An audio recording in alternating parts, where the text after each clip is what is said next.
Mizmor shir, shir leyom haShabbos. Mizmor shir, shir leyom haShabbos. Mizmor shir, shir leyom haShabbos. Mizmor shir, shir leyom haShabbos. The whole world is waiting. Welcome to 2.5 Opinions. I'm Yisha. I'm Frank. I am not that Eddie. Or so he says. Right. So welcome again. You are now at 2.5 Opinions. There's a signpost up ahead. I'm not sure what it says, but there is one. Wait a minute. What am I looking at? You're entering the opinion zone. What am I looking at? When does this happen in the movie? Yeah. So Right now. Now. Go back to then. We can't. We're already now. Why not? Because we're now. When will then be now? It already was. We passed it. You have to go back. So what is happening now? Now. Gosh.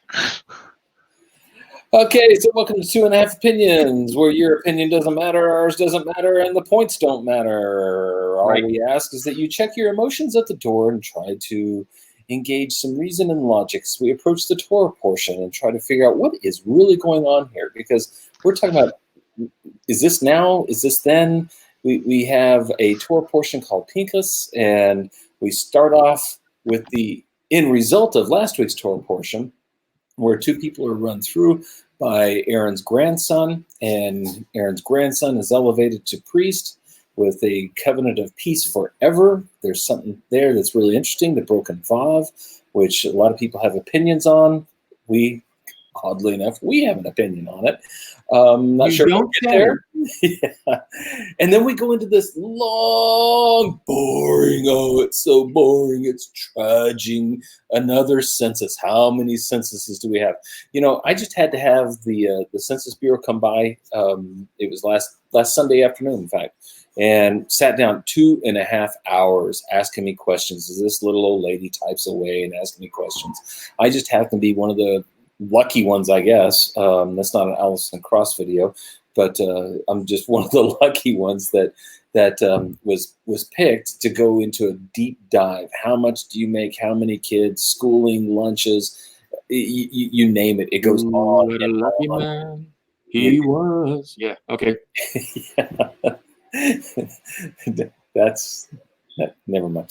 And so going through that census and diving into that, and I look at this census and I said, well, there's something different in this census than the last ones we've had. So what does Pinchas and the census have in common? And then we go into these daughters that say, you know what, we're women's rights, and we want an equal rights amendment, and we're very progressive, and we want our own land too. Well, no, that's not how they put it. But God says, you know what? That's a good idea. Not only that, I'm gonna expand my law to allow women to have rights to land. So Texas, you probably should have read the Bible whenever you said that women can't inherit from their parents, from their father. But yes, if you're not from Texas, you don't know anything about Texas history. Texas, until the 70s or 80s, it was illegal for a woman to inherit land from her husband or her father. Right. Isn't that crazy? But then we go into Moses, come on up. You're going to die. Your time is done. So pass the mantle on to Joshua. I asked the question of the other two opinions in the room of, is this in chronological order?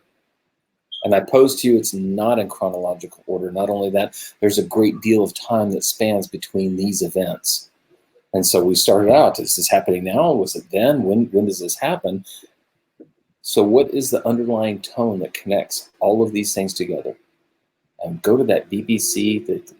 Frank, you might remember. Jesse, I know you do. There was an old show called Connections that aired on BBC, and I cannot recall. Burke. Yes. Awesome Awesome show. Uh, I recommend Jonathan it. Burke, I think. Yep, I think you're right. Google it if nothing else. It's a great show. It's worth it. Well, It's bar worth it. none, it's a great show. So what are the things that connects these together? And The Frank, law. you the law, tradition. No, so Frank, you've got something you want to talk about. Jesse, you got a couple things you want to inject, and of course, I'm never at a loss for words, so I'm going to sit back and be quiet and just listen to Frank and Jesse talk. Good luck with that. Yeah, that's why I'm like, yeah, okay. All right. Zelophehad's daughters, or it's pronounced Zelophehad, if I remember right. His daughters.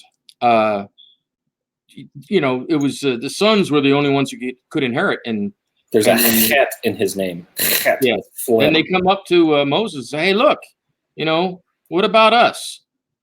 But they don't quite say it that way. They're actually stating a case for their father's name. We should inherit so that our father's name should not be removed from history. And, Moses is like, let me go talk to God. He goes talk to God. God says, yeah, they're right. Oh, okay. So God says, here, this is how you should do it. We're going to read this first, or? Well, yeah, but I was trying to do a once over the moon, big hand, little math. No, that's my quick statement. Oh, okay. So, now, Jesse? Always ready. What are you talking about? Yeah, no, I mean, you wanted to talk about. I said Zelophehad's daughters. What do you want to talk about? Oh, let's just get started. They'll find out later. Okay. All right, so you are ready? Okay. I am ready. I plan on covering a little bit of the end of the third aliyah and reading the fourth aliyah. Okay. Baruch atah Adonai Eloheinu melech haolam asher karbanu kol hamim bitan lanu et Torato. Baruch atah Adonai notein haTorah. El melech ne'eman. Amen.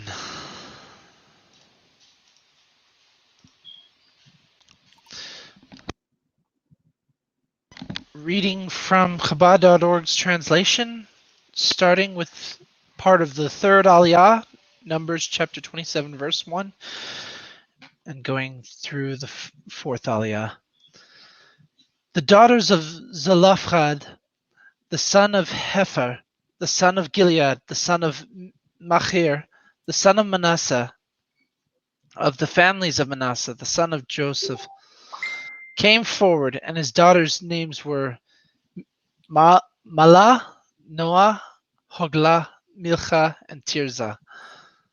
They stood before Moses and before Eleazar the Cohen and before the chieftains and the entire congregation at the entrance of the tent of meeting, saying, Our father died in the desert, but he was not in the assembly that banded together against the Lord in Korah's assembly, but he had died for his own sin, and he had no sons.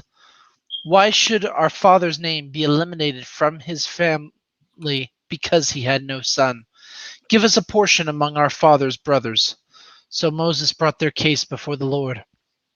The Lord spoke to Moses, saying, Zelophehad's daughters speak justly.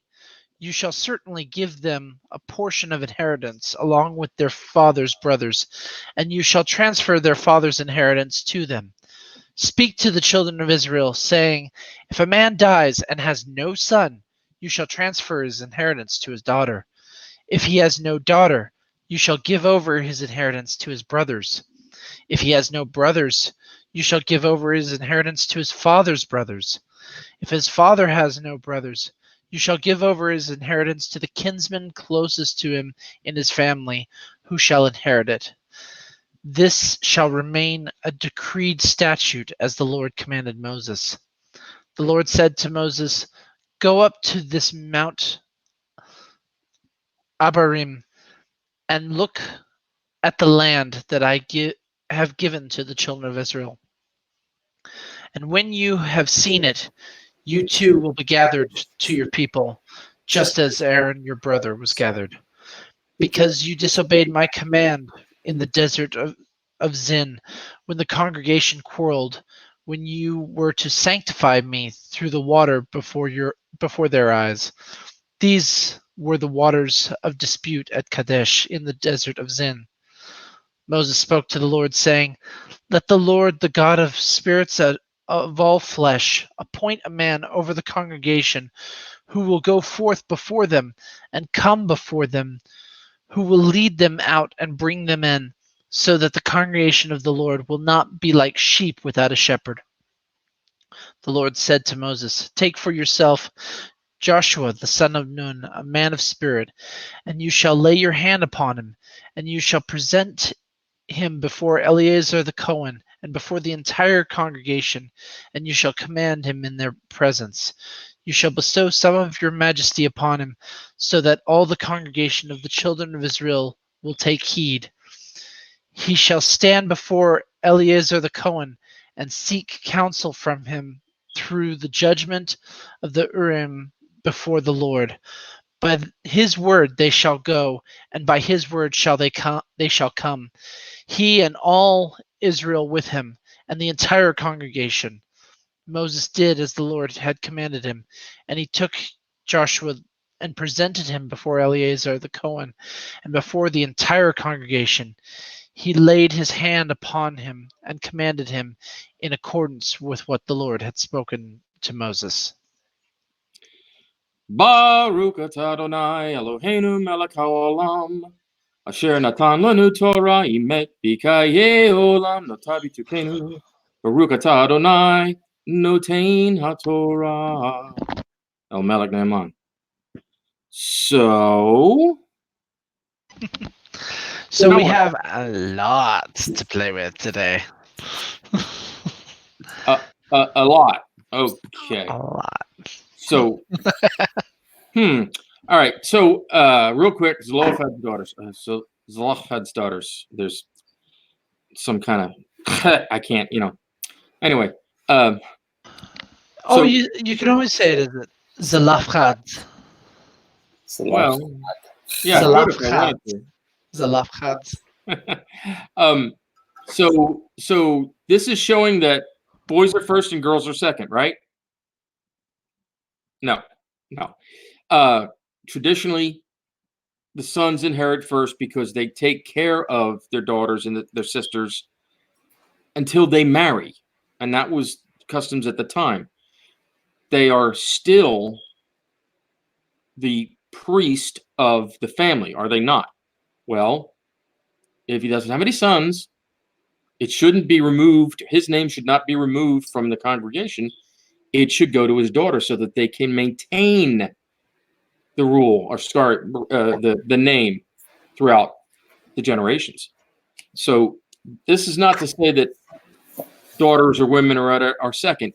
It is the duty of the sons, specifically the firstborn, to take care of the family if the father dies.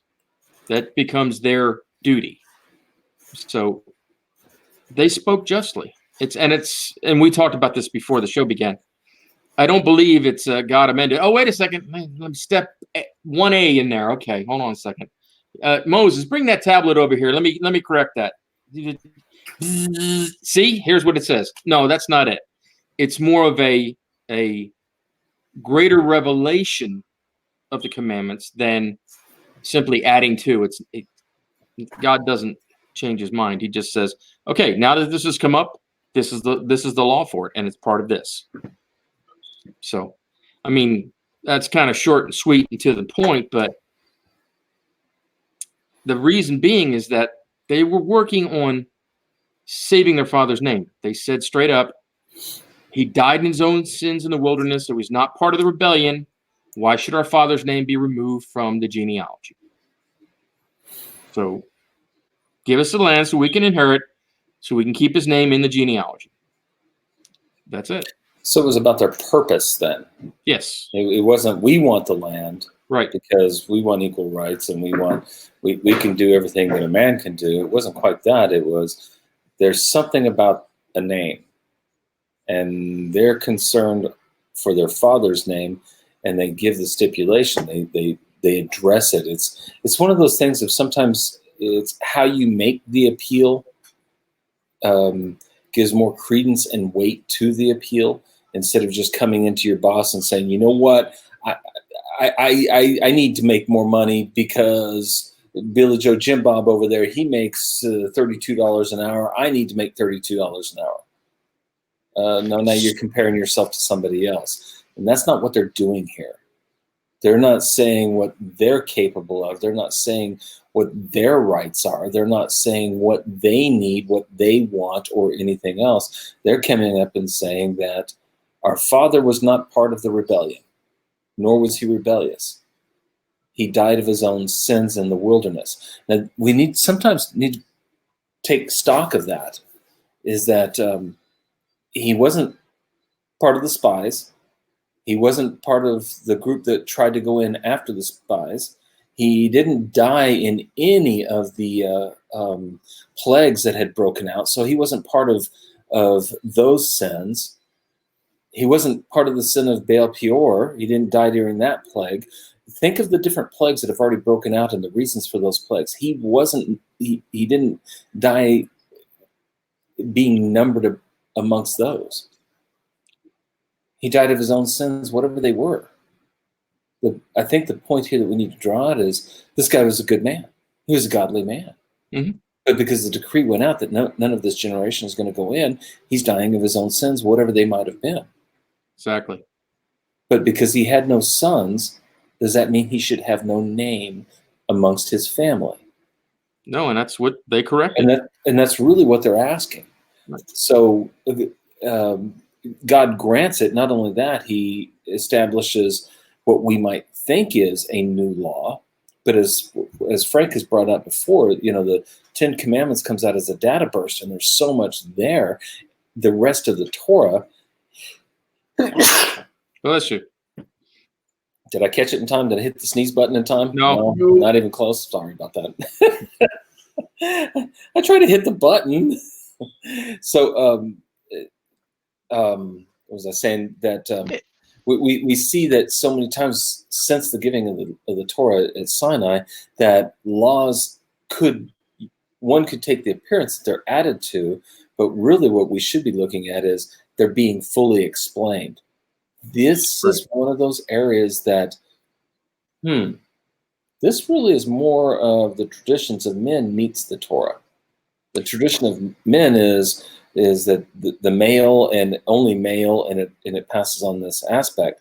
Here we're seeing that no, there is a side of feminism that plays great importance. We see it with the wives and the rights of the wives and the purpose of wives, the purpose of women in the home, etc., is that there's a great deal of importance placed on the woman of the home and a wife and women in society under Torah and under Judaism, as opposed to pretty much most other cultures. But Jesse, where else do we see anything like this, where a law seems to be added because a group of individuals come up and say, you know what, God, I don't think it's fair? Well, we have at least one incident just like that once before. And for those who have been following the Torah quite well, they should probably understand where we're going next. And I do believe this deals with the individuals who have come in contact with the dead, whether through military service or through other means, but they cannot do the next Passover that's coming up. And so their reaction to this is not a selfish reaction. It's not a demanding, well, it is a demanding reaction, but it's not a selfish reaction. Their reaction is that of, why do we get left out when we want to serve God? Right. Why can we not do the Passover?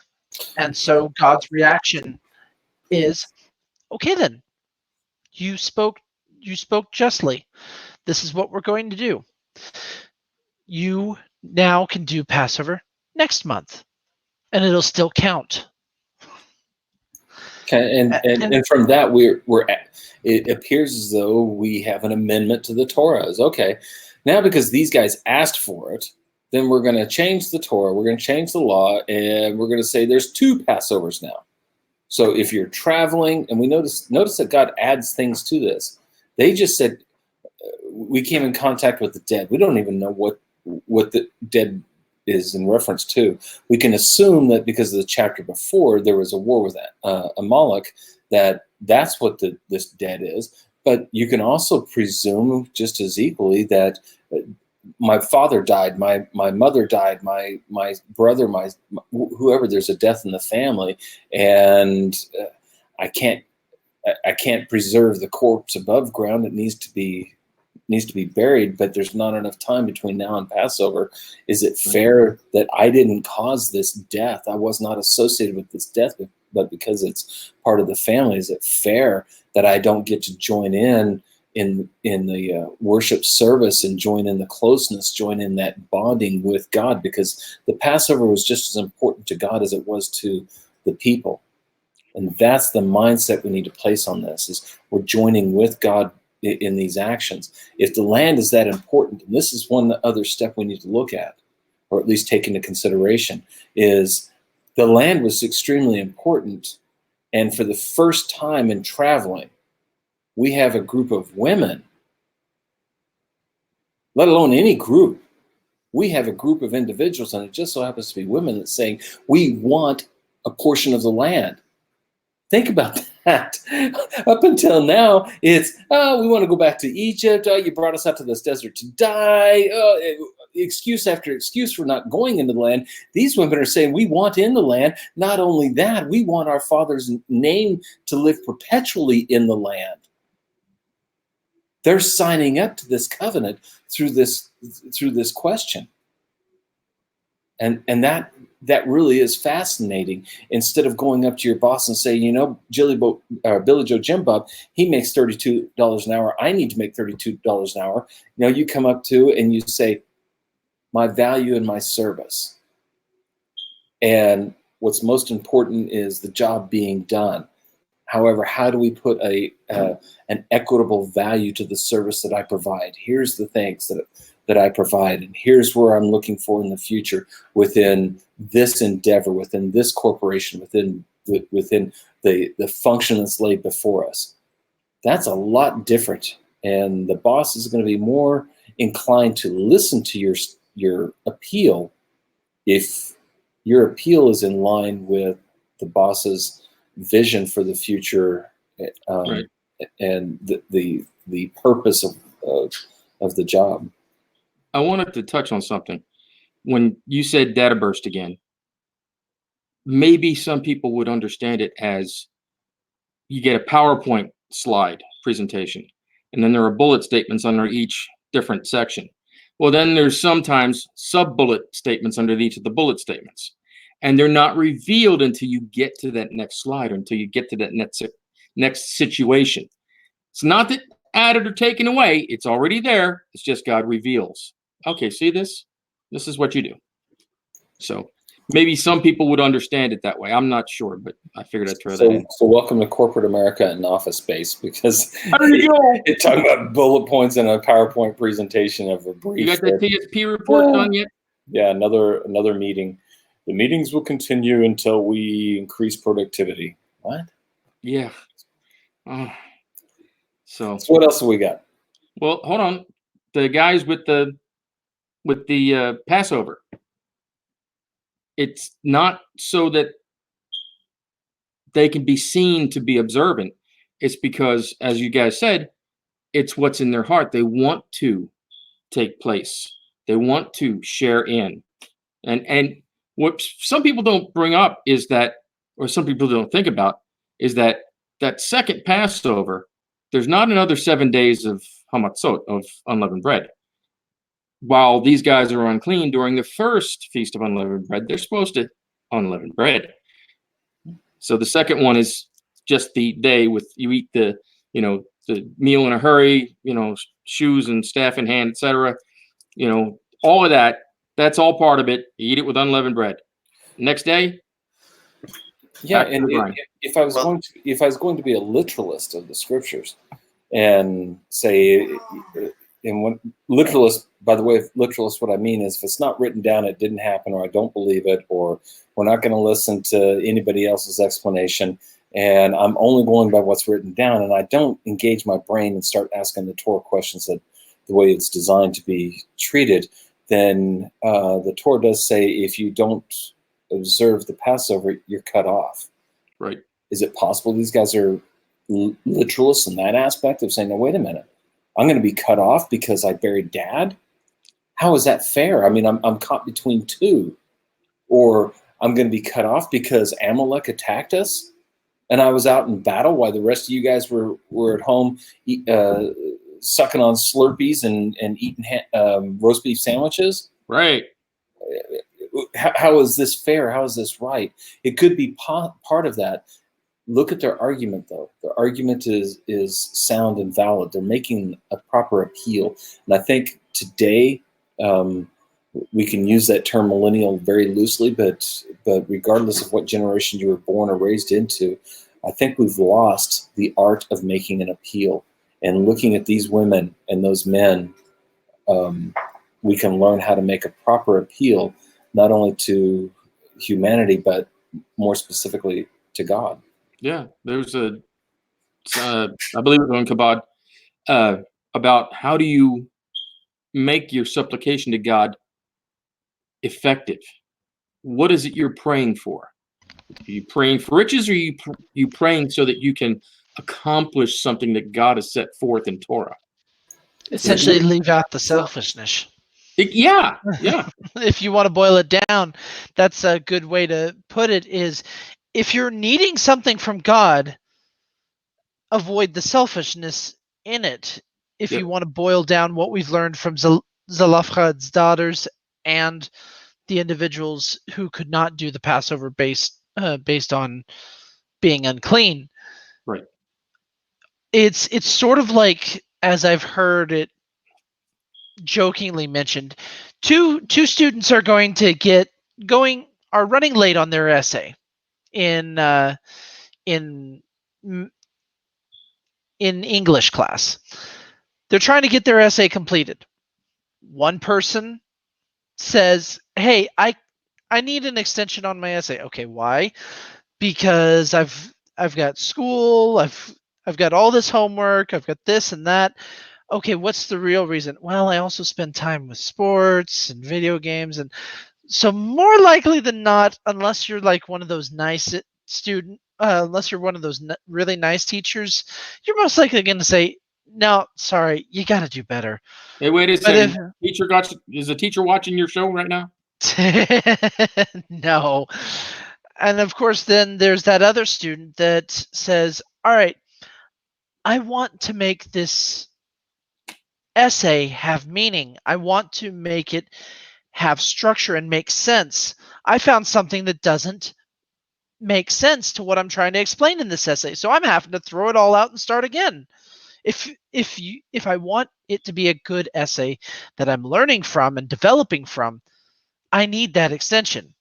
More likely than not, it'll be, yes, you get that extension. You're the reason why I offer extensions. Oh wow! I can remember going through my master's program of just that very thing of a research paper, and as you're halfway through this research paper, you find, oh my goodness, this set of data and this research that was done over here, they conflict, and not only that, this one is faulty and it doesn't prove my premise, and now I've got to start all over, and I only have a week left.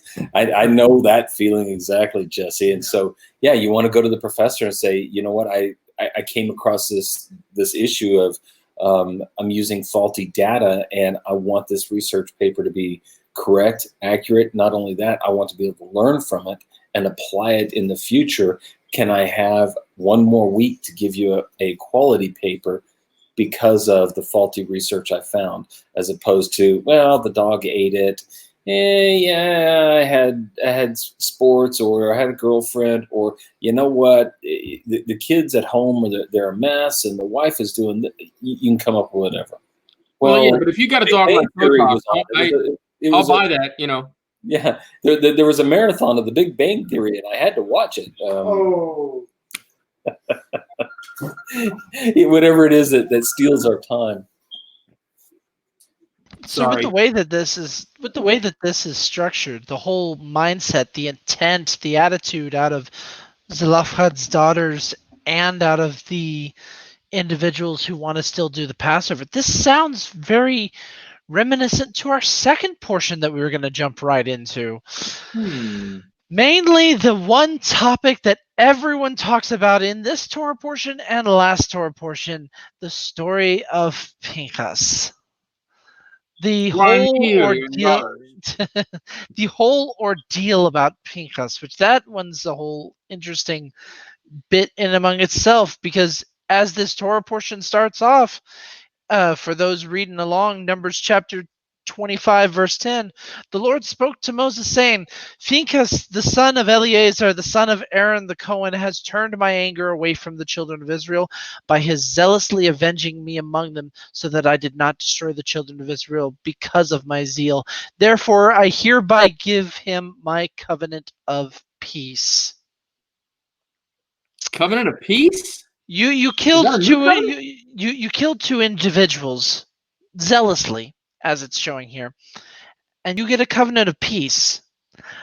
I'm impressed, because normally we see out of the whole attitude of God is you can't really act unless it's in line with God's action of sorts. I mean, we've seen it out of now my mind's drawing a blank. I had it right there. We see it out of the prophet for hire beforehand. Balaam. Balaam, thank you. We see it out of many other individuals throughout Torah. It's that whole attitude of God says, you can do this, but only in the fashion in which I prescribe.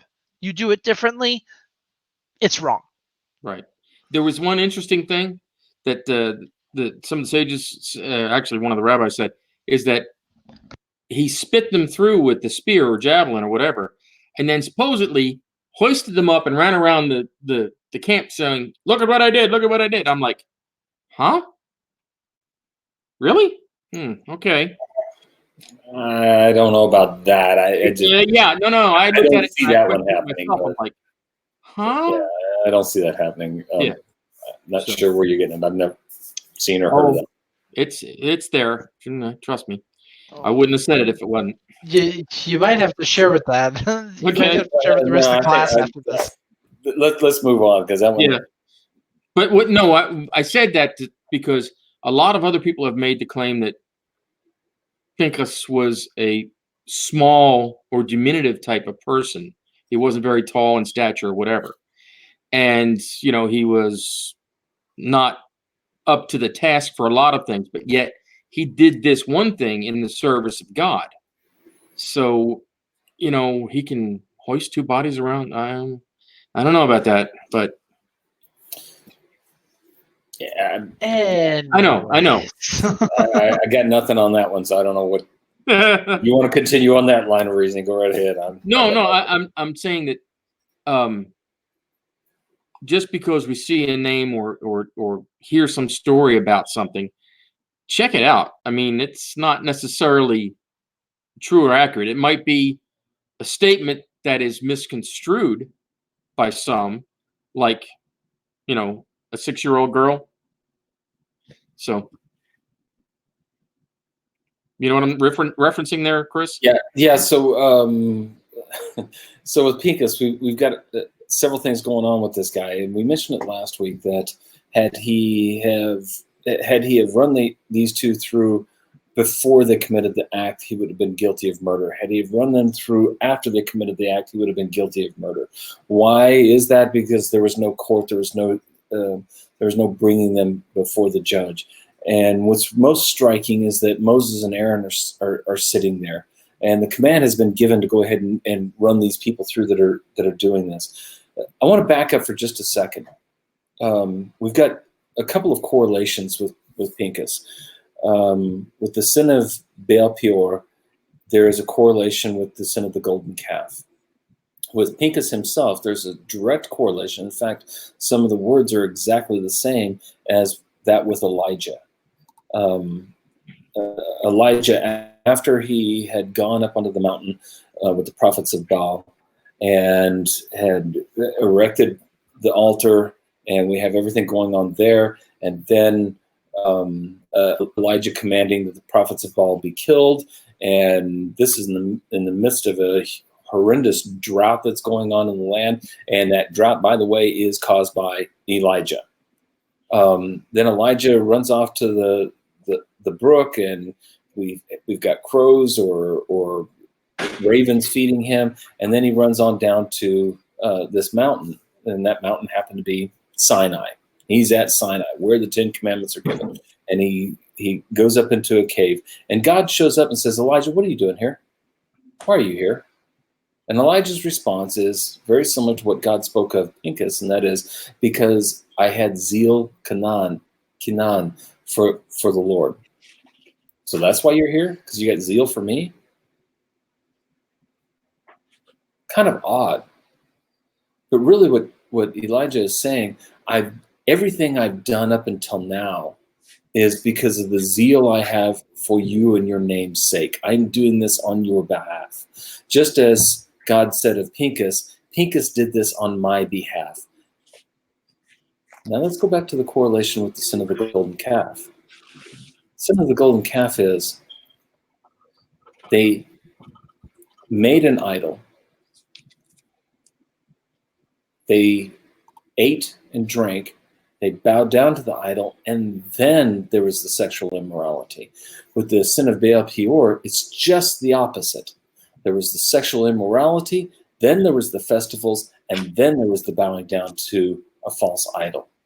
And we see these two are flipped upside down, but they all still come together. With the golden calf, what happens? God says, Moses, separate yourself, let my anger flare forth, and I will destroy this people. That's an important point. This is what we were supposed to have learned back then. Separate yourself, let my anger flare, and I will destroy the people. And what was Moses' response? God, you can't be angry with this people. What do you mean I can't be? I can do whatever I want. I'm God. But Moses says you can't be angry with this people. And Moses goes down, and what happens? Moses gets angry with the people. Now what? Is this hypocrisy? God, you can't be angry with them, but I can? What's going on? And what's the first thing that Moses does? Breaks the tablets and then commands the death. Every man slay his brother with the sword. Kills people, grinds up the calf. Then we have a plague that breaks out. And then Moses comes back and says, I'm going to go up and see if I can get forgiveness. Forgiveness of what? Everybody's dead, Moses. Well, not everybody. Well, and that goes back to a different story, the sin of the golden calf, that we really need to pay attention to. Now we come up to the sin of Baal Peor. It's just the inverse of this. It's the sexual immorality that leads to feasting and drinking, that leads to the idolatry. And the plague breaks out. Actually, God is saying, rise up and kill. My anger is going forth. You better stop this before the plague goes out. Rise up and run them through. And Pinchas, who sees a leader of Israel with a princess of Midian. What's Midian doing here? We're in Moab. We're in the plains of Moab. What's a Midianite woman doing here? Maybe it's a different story. I don't think we'll ever get there tonight. But there's a Midianite princess here. And Pinchas gets up, and he looks over, and he's seeing Moses. What's Moses doing? And Aaron, what's Aaron doing? Sitting there crying. Oh! Maybe they're crying. I mean, I don't see that type of weakness in Moses. What's he crying about? What's he crying for? And so the rabbis have that same question. And so why isn't Moses doing anything?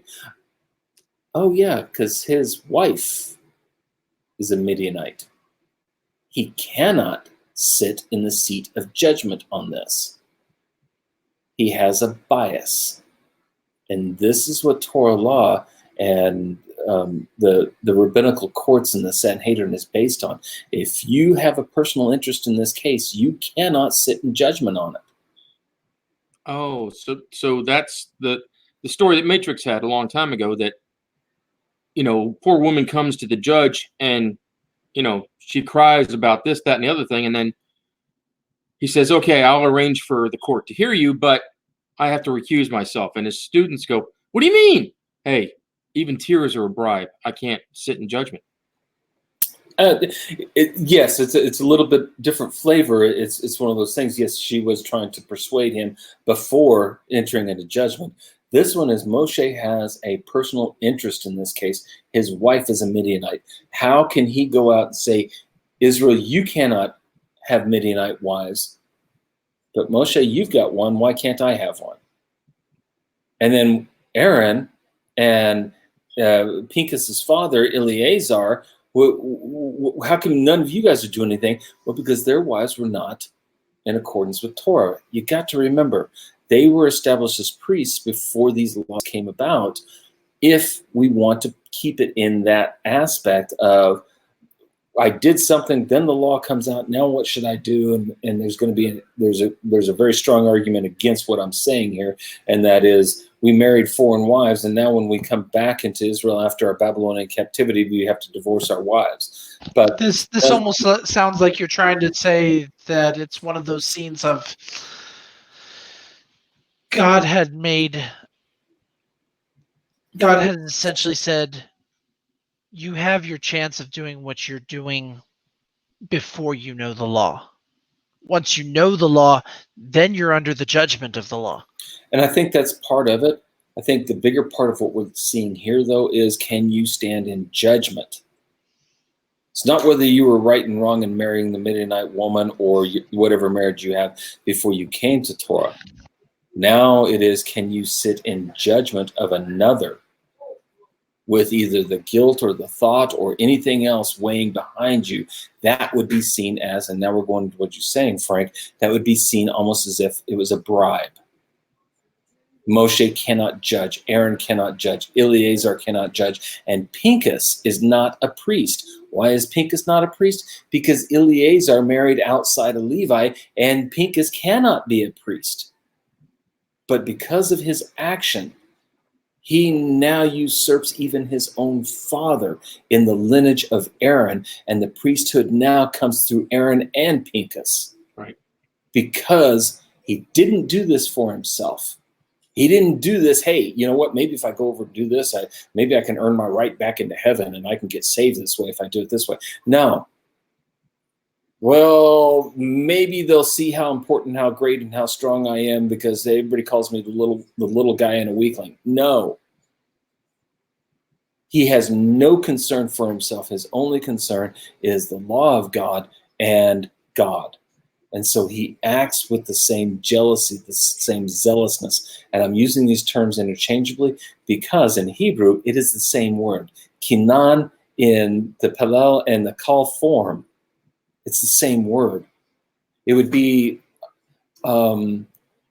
Jesse, I don't know, do we want to go there on the difference in, it's same word, same spelling, but in context, it would either mean jealousy or it would mean zealousness. But it's based on context. I don't know if I want to go into the PL and the call. So just suffice it as it is the same word. And depending on how it's used and applied, it's either going to be jealous or zealous. What you've got a funny look on your face, Jesse. Well, I'm just trying. Here, I'll turn this way so I can look at you.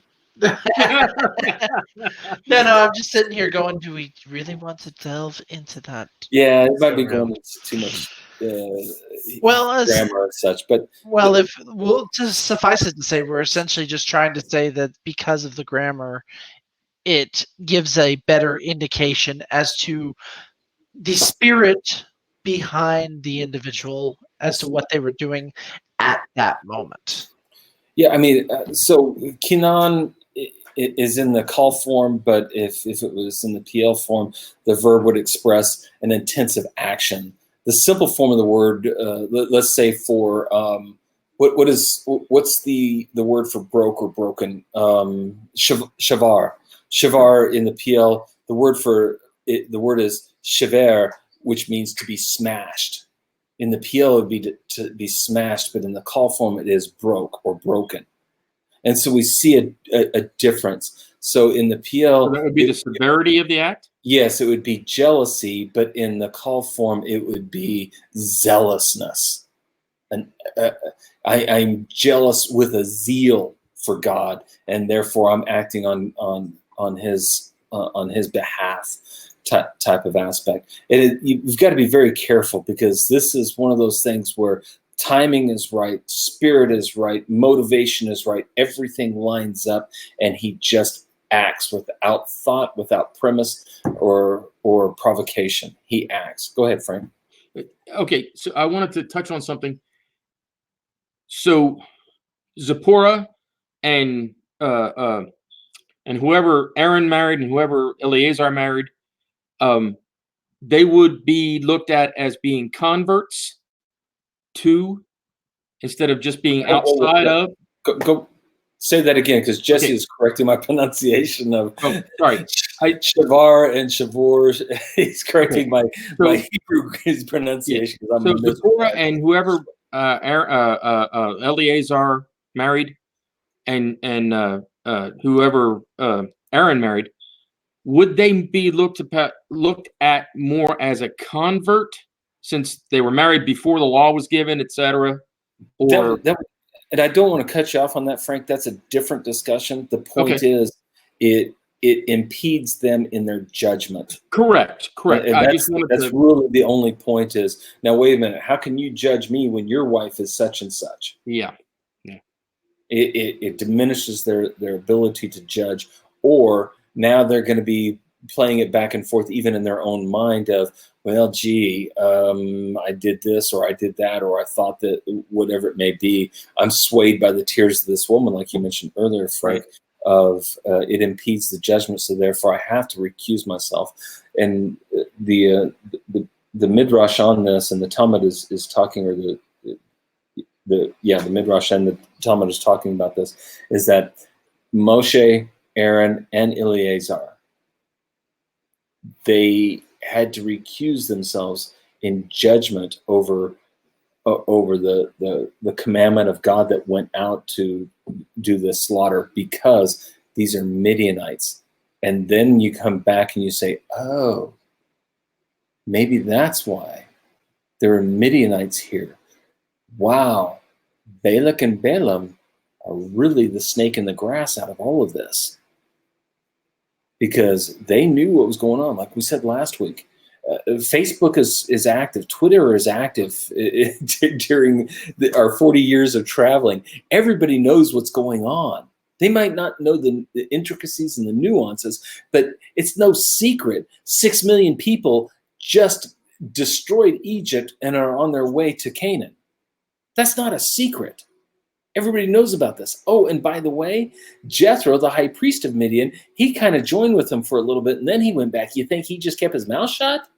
Or was he on his phone Facebooking, hey, you know what? This is what happened. This is what happened. Yeah, he's telling the story.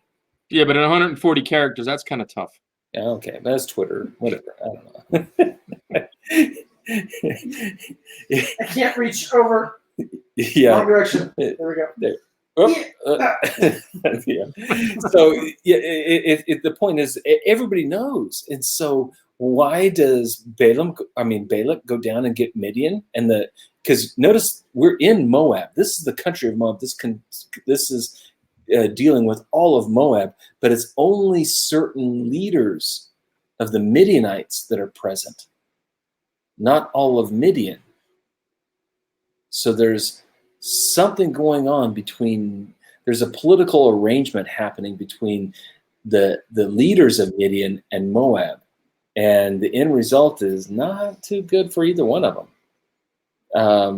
But we never really deal with Midian, just those leaders, just what's happening here as they're trying to help Moab against Israel and Israel's journey and proclamation by God.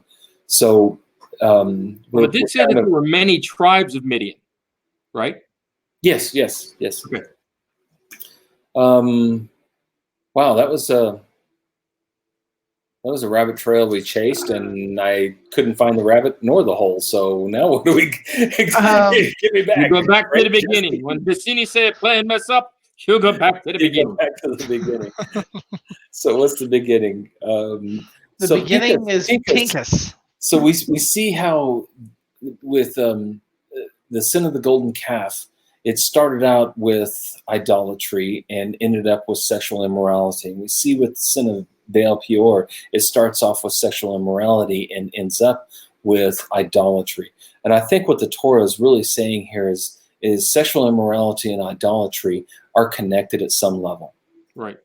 And if you look at sexual immorality, regardless of what its form and its ugly head and its application and practicalities, it still is, I decide for myself. I am the Lord and Master of what I want.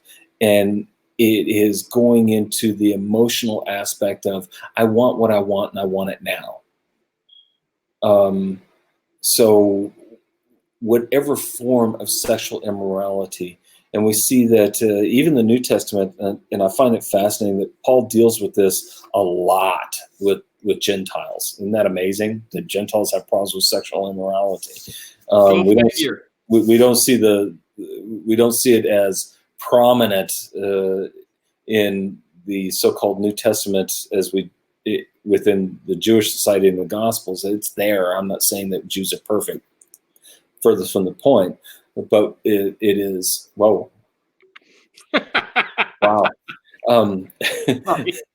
That's a big head. But we do see that Paul is having to deal with this over and over, the sexual immorality within the Gentile world. And he does somewhat tie it to idolatry in several ways. But the point of it is, you cannot be driven by your own emotions. Your emotions must be tempered, and you must put that bit of logic and reason into the horse's mouth. An unbridled horse is a beautiful show of strength and animalistic nature. There's nothing wrong with that.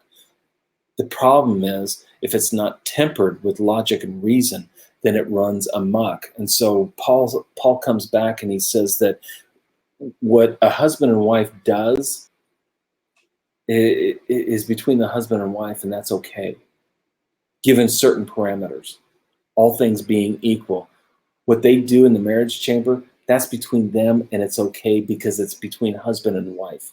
Now, if it's a husband and wife that just happen to be individuals chasing their own emotions and their own desires, and they start bringing in other things, it's no longer the bounds of marriage. Now it is driven by the animalistic sexual desire of, I want to please myself, not join in the covenant of marriage with an equal pleasure and equal desire and equal joining.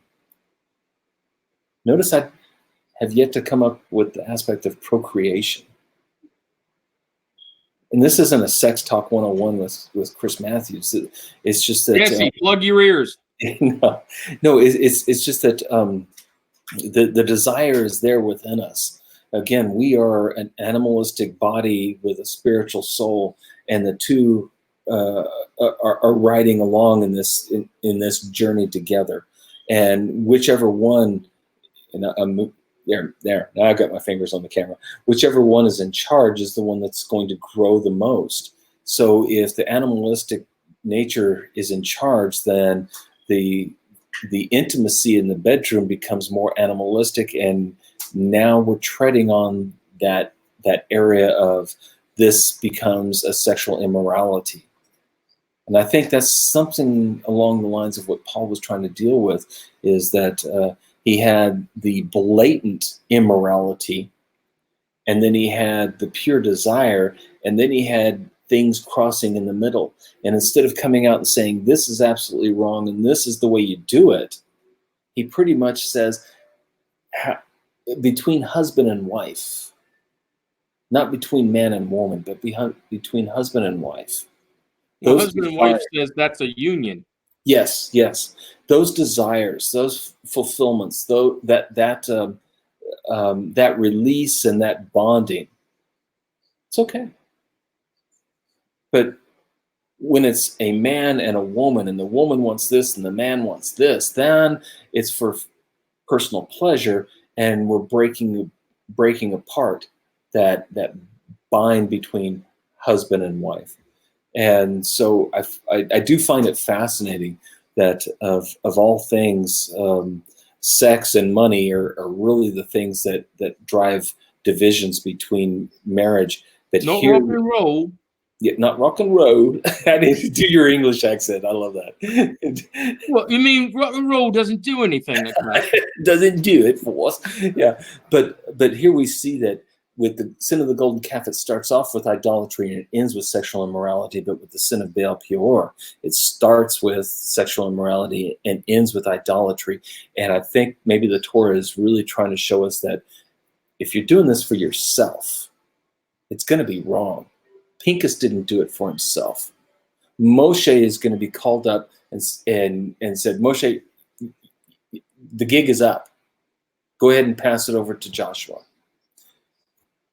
With that, and with the correlation between Pincus and Elijah, the sages go into great detail saying that Elijah was Pincus. Now, whether it's a reincarnation, he was the same spirit, the same likeness, whatever it may be, they're equating Pincus, or they're equating Elijah to Pincus, because Elijah says in 1 Kings chapter 19, when he's there and God says, Elijah, what are you doing here? What are you doing? It's not. It really is not. Why did you come here? It's really in the essence of, Elijah, what are you doing? Isn't that crazy? Elijah, I didn't tell you to go build an altar. I didn't tell you to sacrifice. I didn't tell you to kill the prophets of Baal. And even more so, Elijah, I did not tell you, nor did I command you to cause a drought in my land. Isn't that fascinating? Because when Elijah called the drought, he didn't say, thus saith the Lord, there's going to be a drought until you repent. Elijah said, it will not rain until I, Elijah, says it will rain. And it doesn't. God obeys Elijah? That is fascinating. I don't think so. What explanation do we have? He builds an altar and God sends down fire. God didn't command him to do that. He does it. And Elijah's excuse whenever he gets to Sinai is, I was consumed with the jealousy, the Canaan of you, God. And God says, you know what? I appreciate that. I really do. And Elijah, because you are so close to me, then I will proclaim that before the great and coming day, the great and terrible day of my presence on earth, the day before Mashiach comes and the day before I get so close to destroying all flesh, then I will send you. I will send someone in the same spirit of you to heal that broken. Now we're back to the Vav and Shalom. Do you know where we are? Does anybody know where we are? Whenever I said that broken Vav and Shalom, it's it's in our Torah portion, chapter 25, verse 12. Therefore say, I hereby give him a covenant of Shalom. The Vav and Shalom, that Vav is broken in any Torah scroll, and there's all kinds of teachings on it. But what it is God is saying that peace between me and Israel, the peace between me and all of humankind, that peace has been broken, and now judgment must come forth. But before I do that, I will always send Pincus. I will always send someone. Moshe will always descend the mountain. Pincus will always come forth. Elijah will always be there before absolute and total judgment and destruction. That is the broken Vav. Elijah, you do have my mind, but you're doing it on your own. Because you're so attached to me, you will precede me. You will precede the coming of Mashiach. You will precede my judgments.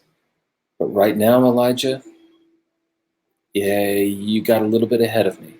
So right now, put in your retirement papers. You're going to pass the mantle over to Elisha. Let it rain. Yeah, Moshe, you acted on your own. Submit your retirement papers. I got a great cozy spot over here for you. Seriously, That honestly this isn't tends so to much be a bad thing as much as I can't let this go any further. that always tends to be the running theme, at least for this Torah portion, if not a lot of Torah portions, is that of what are you doing this for? Are you doing this for yourself? Are you doing this out of a selfish reaction, or are you reacting in the spirit of God? So are you saying, Chris, that these are bookends? I think, like we started out tonight, is what's the common theme that ties all of these things together? What's the theme that ties Pincus, the census, the women, and the announcement of Moshe's death, passing on the mantle to Joshua? The common theme is, I don't know, Jesse, would you call it heredity? Would you call it inheritance?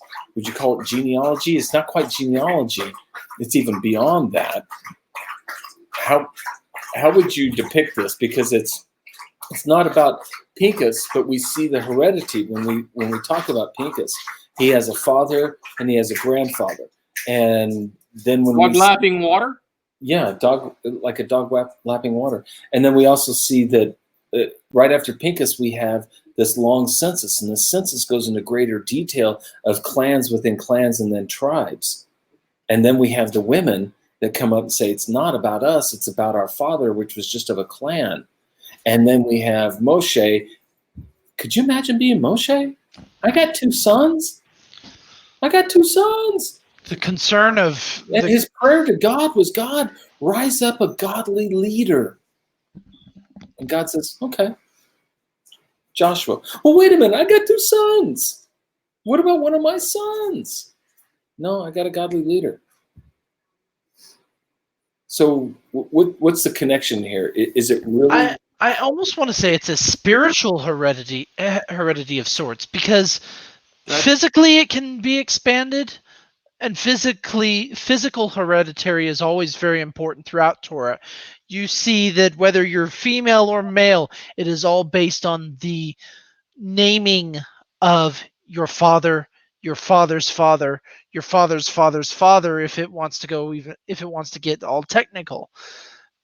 But God still also judges it based on a spiritual hereditary. You know, it just came to me. It really didn't. I didn't mean to interrupt you so abruptly. But it really just came to me. The importance of physical heraldry and heredity, genealogy, is extremely important. It does matter who you come from.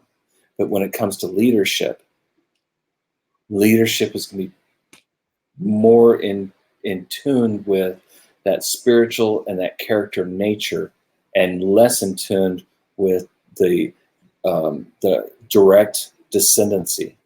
Right. And so we see Joshua is the proper leader as opposed to Moshe's two sons. However, when God has already decreed a covenant with Aaron, you must be a descendant of Aaron. And now we have someone that is a descendant of Aaron, but he's really more of a half-breed. But because of the spiritual nature, he's allowed to overstep and become a direct descendant of Aaron, much along the lines of Joseph and his sons. Yeah, Ephraim and Manasseh were adopted by Jacob. Yeah, made sons of Jacob. Yeah, and they usurp everybody because they become firstborn. Right. So yeah, hey, we're running close to out of time. Is there more we need to discuss on this tonight? I'm not sure. There's a comment in the chat room? Jesse, you want to read that? I've been missing out on all the comments. This entire time I was looking elsewhere. I thought I had the comments pulled up. I had our private chat pulled up. Oops. Yeah. So, well, no. and I think these comments just came up. Joe makes a comment. Here. Go ahead. We'll do that. So Joe makes a comment that the fleshless seed could be tainted, where the spiritual seed through Elohim would not be tainted. Yeah, but it still takes our action, and that's the fascinating thing throughout of all of this is, yeah, I get it. It's not by works; it's by my spirit, saith the Lord. True, but Pinchas still had to act. Yeah, Moshe still had to act. Joshua, and as we're going to find out, and sometimes I really am remiss that we don't go on and study the book of Joshua at least a little bit. But Joshua is going to have to do a lot of action. These women, they had to stand up and act, or guess what? We could have gone another 100,000 years before a woman stood up and said, you know what? It's not about me, but it's about my family's name. My family's name is important too. At least they be erased. Shouldn't the land, which is tied to Israel, which is tied to the clans, because at this Torah portion, we're starting that separation. The purpose of the census is, here's all the clans, here's all the tribes, and based on this census, we're going to divide up the land, which is our spiritual inheritance, as well as our physical inheritance. So yes, Joe, I think there's that tie-in there of it's spiritual and physical, and the land itself is the representation of it. And the land itself was labeled by the people. In other words, this is Zelophehad's land, this is Joshua's land, this is so-and-so's land, within the clan of whichever tribe. So it was named. That's another reason for them to want to not have their father's name left out. So, it's a connection anyway. And What? sorry. I was trying to formulate. Yeah, look at you.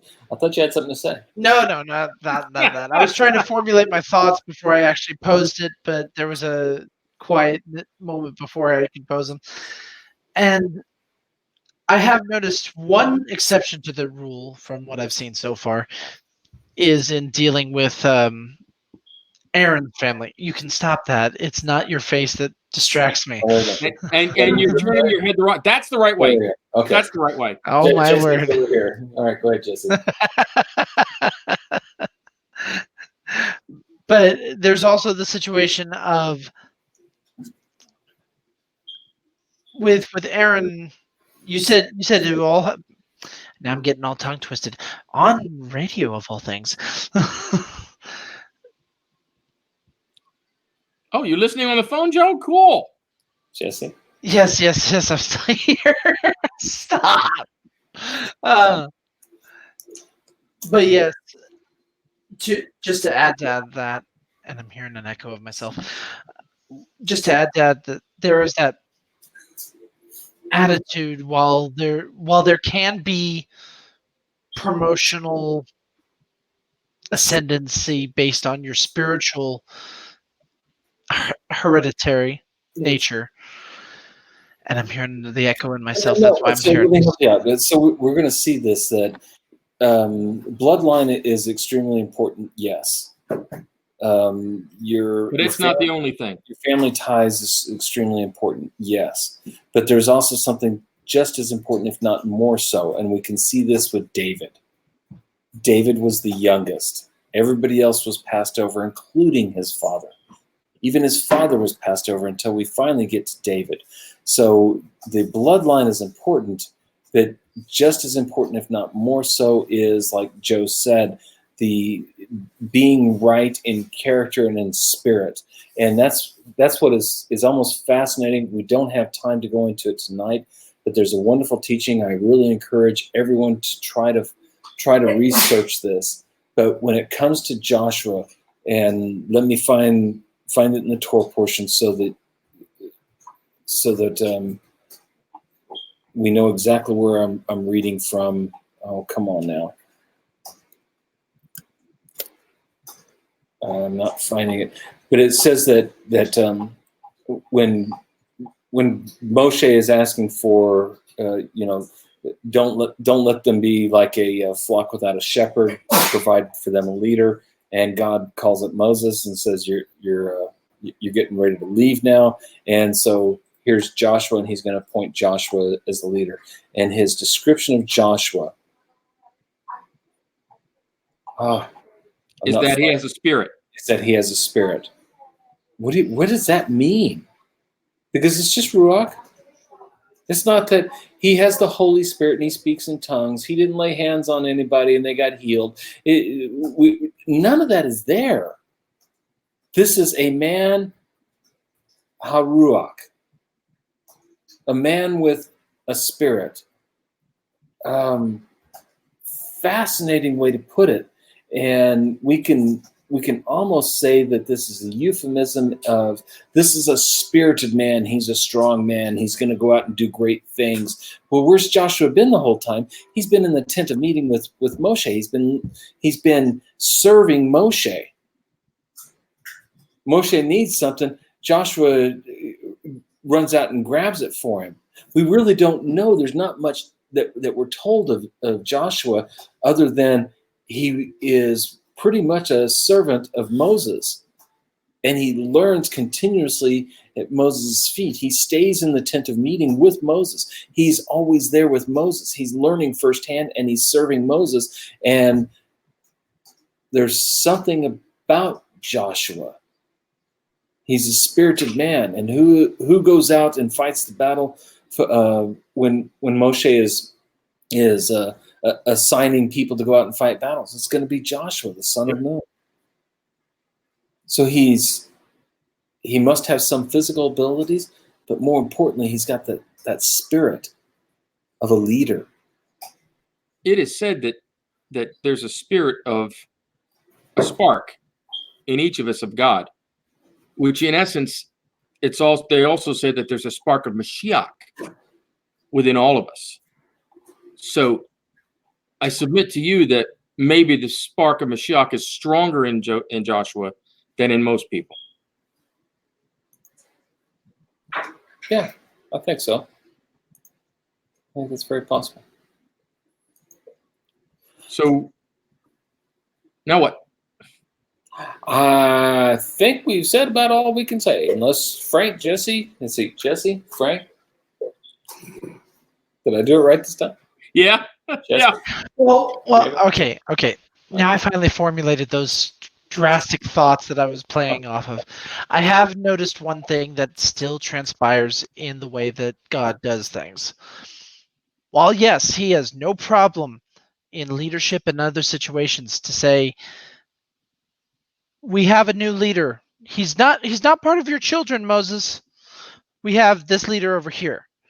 When it comes to certain rules and regulations that God set forth beforehand, such as the priesthood,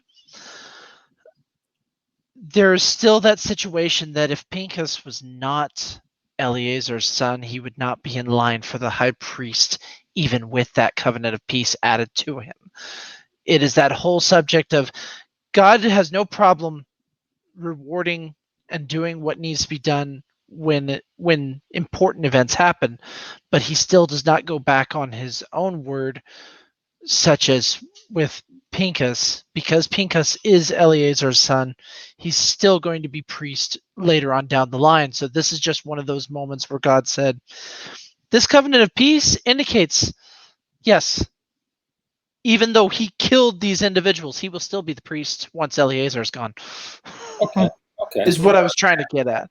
Is God still finds a way to do it so that he doesn't break his previous words while adding to everything else. Right. Or expounding. I don't want to say adding, but Yeah. Expounding. There we go. Right. Expounding and explaining. Or so, revealing. Joe, thanks for joining us tonight. And I didn't see any other comments on the banner. So yeah, I think that the common theme or the common thread tonight is really about spiritual and physical heredity. These are the things that tie each one of these topics together and bring it to its fruition and fulfillment.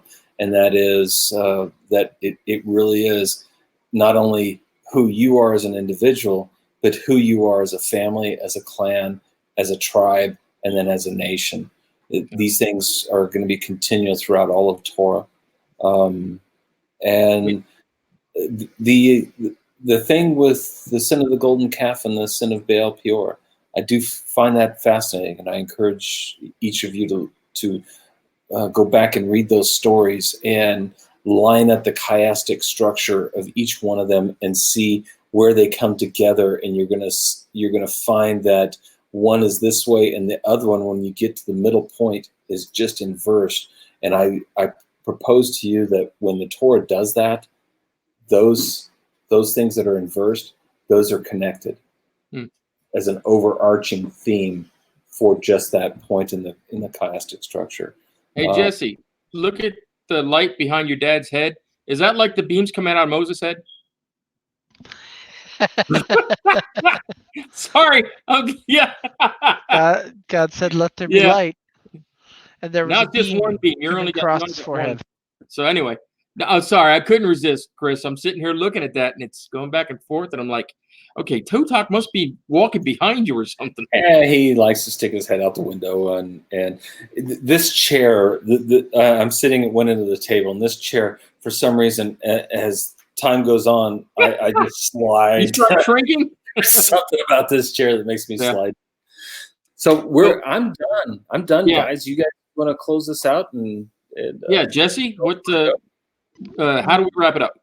Well, outside of the wrap up that Papa just gave, I would wrap it up as one of those subjects of this Torah portion very, very strongly focuses on the intent, what you strive for, because whether it be a request or a zealousness for God, it all depends on what the intent of the heart is when you make it happen.